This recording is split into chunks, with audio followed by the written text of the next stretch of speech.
Okay, I'm going to go ahead and call to order the special hearing for the Board of County Commissioners for December 4th. Let the record reflect that all three commissioners are present.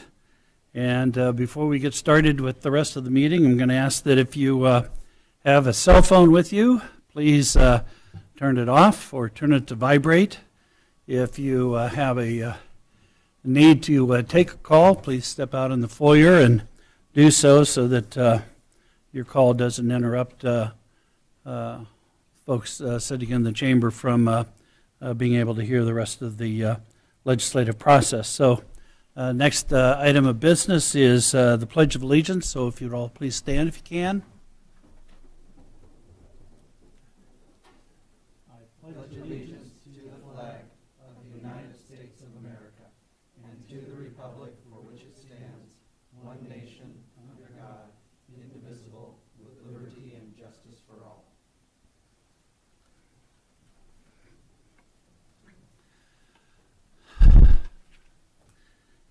Next item of business for us this evening is an open public forum. This is an opportunity where folks from the public can comment on anything other than what's on our agenda for this evening.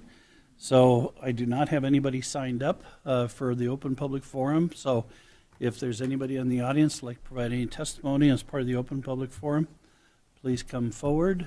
Second call for anybody wanting to provide testimony. Third and final call. Seeing nobody come forward, I'll close the public forum for the first part of the meeting. The next item is hearing item number 4. This is the purpose of tonight's meeting. This is in the matter of adopting the 2018 Spokane County budget and other matters related thereto.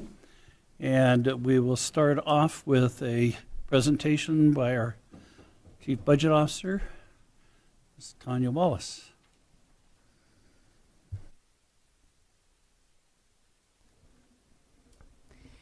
Thank you, Commissioners, audience. I'm just going to give a brief high-level overview of your 2018 preliminary budget, and then you can proceed with your public hearing.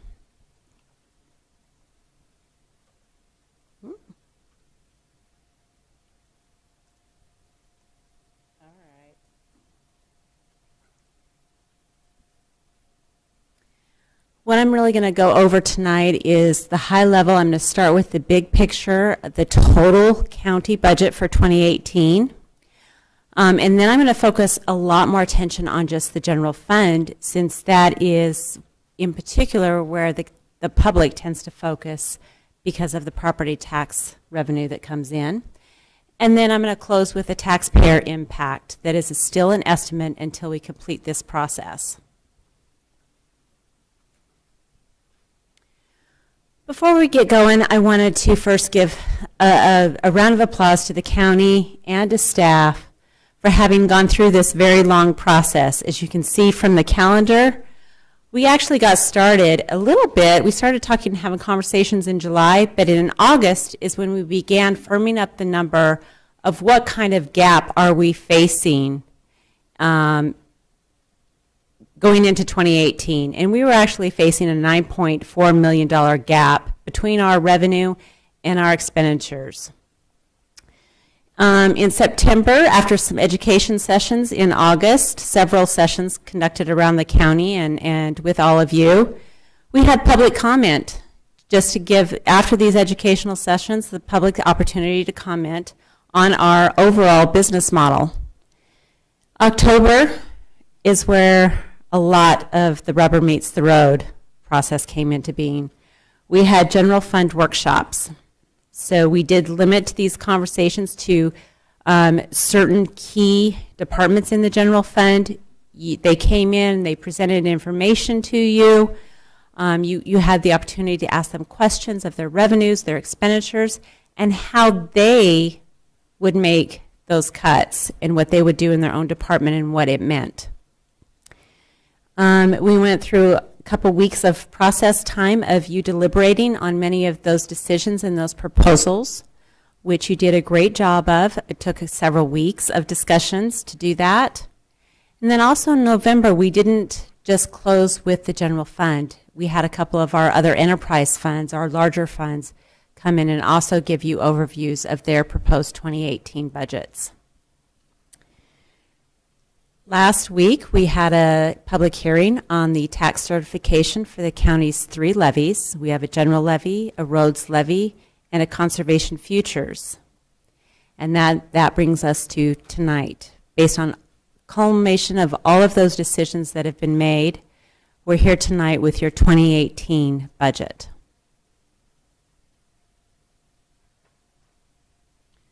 So in total, 2018 budget is $738.2 million.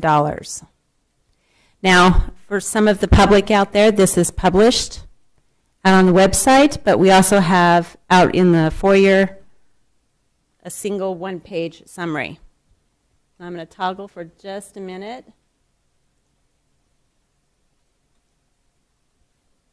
That looks like this. I'm going to explain this real quickly because it'll be very important as we go through and we see some of the numbers. You can see we have a beginning balance and an ending balance on the far ends that bookcase this budget. We also have an annual revenue and an annual expenditures. I'm going to talk more about those, but we do have annual revenue continuing appropriation and annual expenditure continuing appropriation.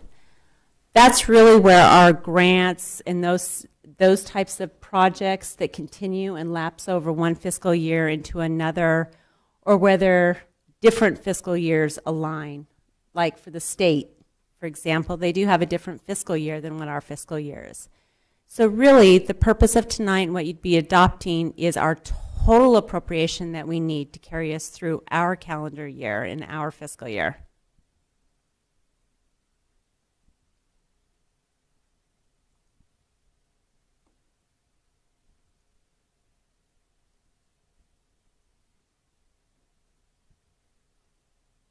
So in this table at a summary level, you can see what the 2017 budget compared to the 2018 budget. And again, you can see those differences in those percentages. This does include those multi-year, those continuing appropriations. So those are the numbers that you will see matched to what is published out there. It does not, however, include those beginning and ending fund balances. Most of the time, those zero out.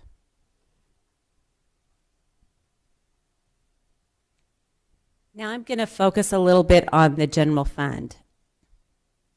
This is high-level summary. It's the general fund revenue, less the expenditures, and shows the deficit or surplus. And as you can see for the 2018, it is balanced with a 0 deficit or surplus. So it's all of our general fund annual revenue, a little bit of designated fund balance from some of the departments that you had approved them using to carry over, and then our general fund expenditures. And you can see how these change compared to 17 adopted. About 4% on our revenues and about 4.3% increase on our expenditures.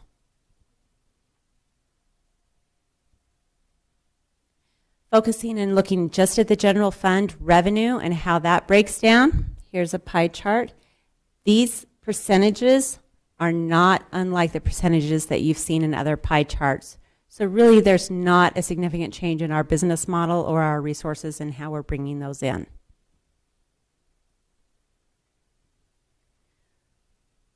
This is simply a table showing you some of those detailed numbers of how our revenue breaks down.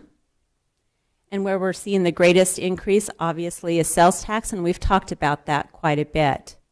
Certainly looking long-term, we would not project that we would sustain those kind of increases going out. But for the next year, this is our very reasonable projection. And while it is strong, we believe it is sound.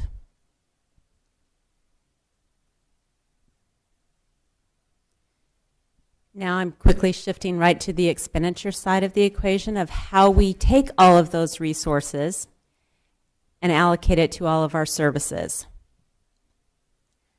And like the pie chart that you've seen before, this is not that dissimilar. But I do want to point out there has been a shift from the general government. Previously in our 2017 pie chart, this was around 24%, 25%. It's a little bit higher right now. And then law, safety, and justice was 74% previously, and it is now at 72%. But what I want to say in this piece is that for the first time, you have set aside funding in contingencies. Now, that is up in the general government, but as the year progresses and we bring items to you, you will then allocate those monies from those contingencies to where it is appropriate into the departments.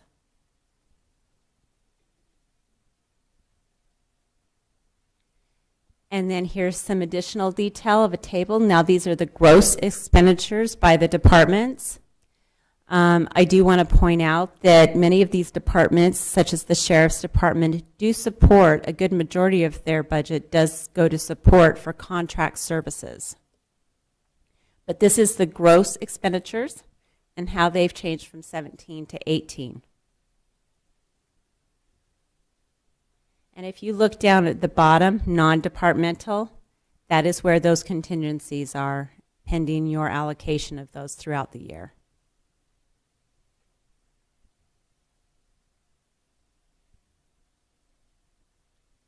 Now, what does this all mean to the taxpayer, which is usually the event of a public hearing? What we have here is the annual impact on a home, and you have the different assessed values there. As you will see for 2018, it's nearly a flat change. But I want to preference that with the number one assumption, which you see down there. It's assuming that there's no change in the market value of these assessed properties. But as we know, market values do go up. Hopefully everybody's actually go up and don't go down. So certainly for 2018, based on a near level change between 17 and 18, if your own market value increased, you will also experience an increase in property tax. If it decreased, you would see a corresponding decrease in your property tax. But from the county's levies only, we anticipate it being nearly flat. And I know I've covered that very quickly. This was intended to be just a high level. You've gone through a lot of detailed work over the past several months. But if anybody would like any additional information, certainly the county's website, we've got a lot of this information that we've taken you through the workshop with workbooks and other publications are already posted on the county's website. They can also contact the budget office via our email address or the phone numbers that are listed there. So with that, Commissioners, I will turn it back to you. Very good. Thank you for the presentation. Thank you for all of your work and your staff's work in terms of getting us through this budget process. I've been here for 7 budgets now, and I've got to say this is the most extensive amount of time and effort that we've gone through in developing a budget and engaging with the public in terms of number of hearings on the budget and stuff. So are there any other questions for Ms. Wallace? Okay, seeing none, I will go ahead and open up the hearing for the proposed budget that's before us.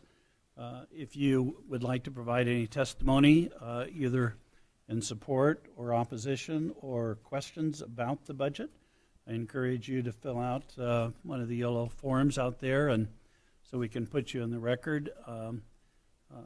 But if you would like to provide any testimony on the budget before us, I encourage you to come to the podium and offer your comments. Second call for anybody wanting to provide comments on the proposed 2018 budget for Spokane County. I know that we've had a number of hearings where we've had this chamber filled, so a lot of folks have already provided testimony to us in the process of developing the budget that we have now in front of us. So I think the lack of comments maybe reflects the fact that they've already expressed their feelings. So third and final call for anybody wanting to provide testimony on proposed budget. Seeing nobody come forward, I'm going to close the hearing for the 2018 Spokane County budget and look to my fellow commissioners for direction on the budget. Mr. Chair, I move to approve item 4. I will second the motion. That puts the motion on the floor. And Ms. Cuny, would you like to speak to your motion? Yes. This is not a perfect budget by any means. However, we have started a new process that will continue to evolve and improve. As part of this evolution, I believe we need to start on next year's budget in January and not wait until fall. And remember, I came in October, so just to qualify that too. But we need leadership and collaboration. So I have asked management to set up a joint workshop of the commissioners, elected officials, and department heads in January to begin talks on the 2019 budget. The budget in front of us is a balanced budget that maintains public safety, successfully delivers essential services, and maintains our infrastructure. This budget continues to fund the Conservation Futures program, which has been overwhelmingly approved by the voters in 3 separate advisory votes. We are also able to continue to support critical discretionary spending programs, such as SCOPE and the WSU Extension Program. Our relatively small investment in these programs results in millions of dollars of services to the citizens of Spokane County through mutual support, grants, and volunteer hours. I've been volunteering in this community for over 30 years, focusing on supporting the youth of our community. In that time, when we're trying to keep our kids out of trouble, and limiting such programs would be detrimental. We need to teach them good work ethic, social skills, so they don't go in the wrong direction. I have a responsibility to provide the services our citizens are demanding, from public safety to conserving property for future generations to enjoy. We should not jeopardize these services in Spokane County because of actions the state has taken. I'm here to lead and make Spokane County a great place to live, raise a family, and grow a business, and that is why I am voting yes. Thank you, Commissioner. Commissioner Kearns? I will be voting no on the budget this evening. I'd first like to be clear, there are aspects of this budget that I do like. I'm glad that we were able to avoid cuts to the Sheriff's Department as well as the prosecutor's budget. I'm glad at the process that we used as far as transparency measures that encouraged and allowed engagement from the public, from department heads, and employees here at the county. But unfortunately, I feel we stopped short of where we needed to go in crafting this budget. Since I started here as a commissioner, I've heard people say that counties have a broken business model. But until the legislature fixes the structure that we have to operate under, we need to constantly be thinking creatively and constantly be innovative to find ways to operate within that model. We must focus on the priorities of county government. We must separate our constitutional and statutory duties from our discretionary spending. In other words, the must-dos from the nice-to-dos. We must match spending to income, and we need to avoid using gimmicks that just kick the problem down the road to the next budget. Although I'm new on this board, it has been a long-standing tradition to only use a mechanism called the road fund shift for one-time expenses. Once it was used to buy the transfer stations, another time to make improvements to the jail, and again to stabilize our reserve account. In order for this budget to balance for the first time, we will be using the shift for ongoing expenses. That, coupled with the burden that our taxpayers will be facing with the McCleary fix at a rate of nearly 87 cents per thousand of assessed value, we are going to see increases in the property values. We saw a grid that showed it staying flat if your property value stayed flat. But in this market, I think we understand that that's not the case. And for these reasons, I will be voting no. Thank you, Commissioner. For a little historical perspective, when we passed the budget for 2017, the legislature had not even convened yet. legislature had not even convened yet. So we had every expectation, and in fact did put on the ballot a levied lid lift to go out to the voters and ask the voters, what level of government do you want to fund? And what are the services that you would like us to be able to maintain?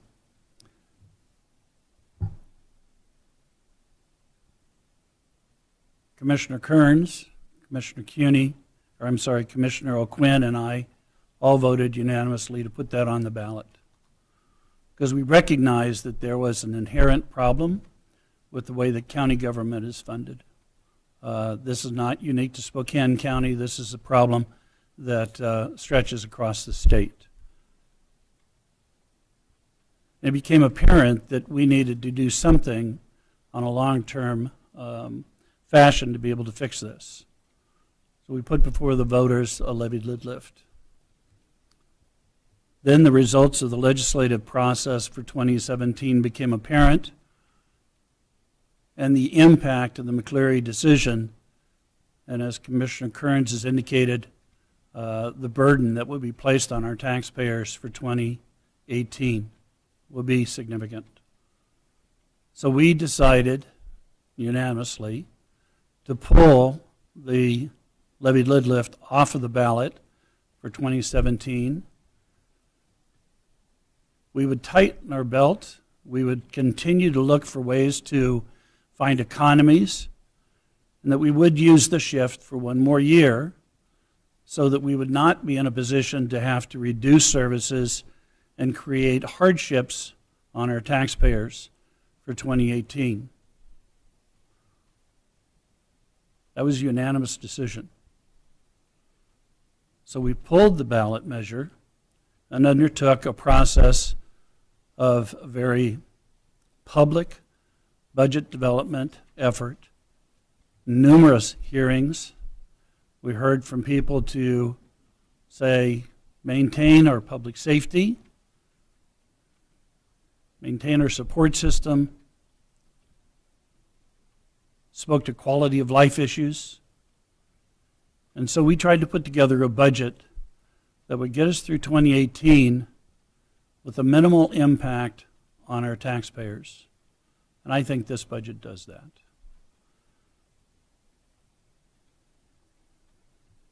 Not only does it do that, but it does it in a very fiscally responsible fashion. And the process exposed a number of other opportunities that are worthy of exploring to find additional economies for this county. But they were very extensive, and we will require a lot of due diligence, a lot of investigative work to determine whether the theories of savings are true and will result in better service at a better cost for our taxpayers. But they are theories. And don't be deceived into thinking that just because somebody had an idea, it's a good idea. We won't know that until it's been vetted. And some of these take time to vet. And that's what 2018 will provide us, is that opportunity to vet those ideas. And those that are good will rise to the surface, and we will engage and adopt them. And those that aren't, we will say, you know what? We asked the question, we answered it, and we moved on.